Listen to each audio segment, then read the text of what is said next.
All right, let's talk about government overreach. I had a conversation with a gentleman while I was out canvassing in Portsmouth, Ohio last week, who asked me what my campaign platform was. What is it that I stand for as a candidate for Sauter County Commissioner? I proceeded to tell him that, number one is workforce development, with a special emphasis on folks in recovery who are seeking employment opportunities.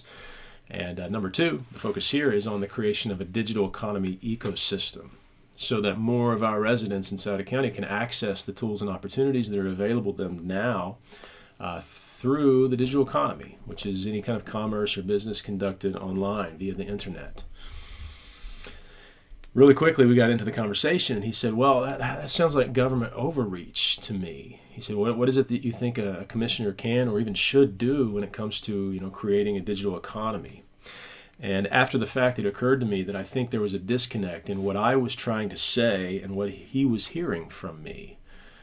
Because, in America, there's these two big competing narratives about, the role of government when it comes to our economy, right? And there are many folks out there, especially who lean more to the right, who say that government should stay as far away as possible from any type of involvement in our economy, right? And anything otherwise smacks of socialism or communism, right? Government overreach. And I think that's kind of what he was hearing from me. So I want to take a moment now to address this and to elaborate a bit on what I mean by my campaign being focused on the creation of our local digital economy ecosystem. In case you've had the question yourself. First of all, what do commissioners do? The commissioners are not a legislative body at all. They don't create laws. They don't draft ordinances or legislation of any sort, as, for instance, Portsmouth City Council does.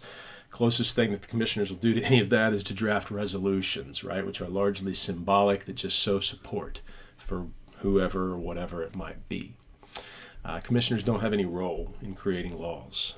So when I talk about supporting the creation of our digital economy ecosystem in Sauter County, what do I mean? I mean doing the work of government, what I think government should do, which is providing the tools, training, support, and infrastructure for those individuals and organizations and businesses who are on the ground doing the real work of economic development. Where I think we're missing the opportunity here in Sauter County is that the digital economy is growing at 2.5 times the rate of our national economy, and rural areas like ours are being left behind. One, because we lack reliable broadband in many areas of our county, but two, because we don't have leadership among our local elected officials who understand how the game has changed and is changing as we speak in America, to help people access the opportunities for economic advancement for themselves and their families that are there now. And that's what I'm focusing on. There are opportunities, and many people don't know about them. Many people don't have access to them, and many people wouldn't know what to do if they were granted access. But there are those opportunities that exist to help people start their own business, to work remotely, to work from home and get paid good money, working for some company somewhere far off, so that you no longer have to commute, so that you no longer have to settle for a low-wage job, right? Opportunities for income patching, side hustles that a person can create for themselves via digital means online to help pay for their kids' child care or just support their families or whatever it might be. There are so many opportunities that are right here, right now, but we have no one or very few people in the county who are focusing on this type of economic development. And I think this is a great loss to our county. It's not enough just that we pursue opportunities for broadband infrastructural development. Yes, we got to do that. That's obvious. Nobody questions that. But we also need somebody at the county level who has a window into this world and can understand and see the need for how our government, our local officials, can support this growth in a very specific, targeted, unique kind of way that's going to benefit all Sauter County. What's an example of that? Think to the early days of the pandemic, 2020, when the lockdowns happened and everything was shut down essentially. On the broadband side, we saw how many complications and problems arose for families, including my own, for remote learning. All of a sudden, I'm working from home, my wife is at home, my kids are all at home now, and they're trying to access Google Classroom and do all this craziness every day through school online. We immediately ran into broadband access issues. I know many other families throughout our county were negatively impacted as well. That's an example that also translates over to like the work sphere, right?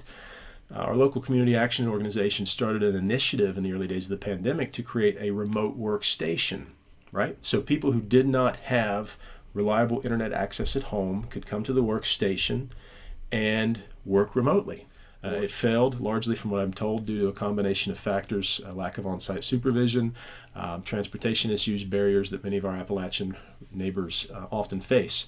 But that's an example of an initiative that I think, as commissioner, I would like to revisit and see at the county level what we can encourage, what we can support, what we can bring more people to the table in a collaborative countywide effort to make happen, so that while we're waiting on better broadband access and internet availability in the remote reaches of our county, folks who could otherwise begin to be equipped to find remote work opportunities, to create side hustles, to create their own business, to enter into and benefit from these tools and opportunities in the digital economy, can do that, right? That's an example of something that I would like to do. Even the manufacturing jobs that we have now are not what they once were. They don't pay a living wage in most cases, not something you can support a family on like they did back in the 1950s and 60s.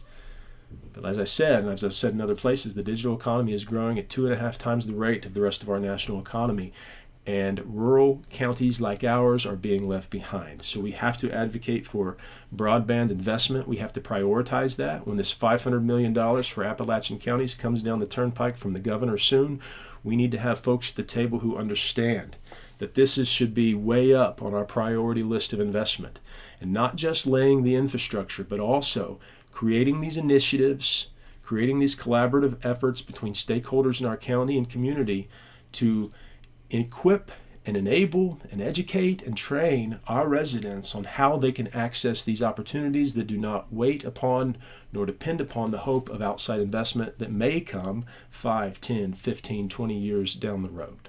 All right. That's what I mean when I talk about my platform being focused on the creation of a digital economy ecosystem right here, right now in Sauter County. I'd be happy to elaborate on it further. If you have any questions or comments, feel free, drop them in the comments down below this video, or just send me a message, and I'm happy to have this conversation with you because it's very important. It's not getting the attention that it's due right now through our current county commissioners, and I want to change that. So, my name is Josh. I'm a candidate for Sauter County Commissioner this fall in the general election. LawsonForSauter.com. Find me on Facebook, Josh Lawson for County Commissioner, and just come find me, and we'll talk about these and anything else that's important to you.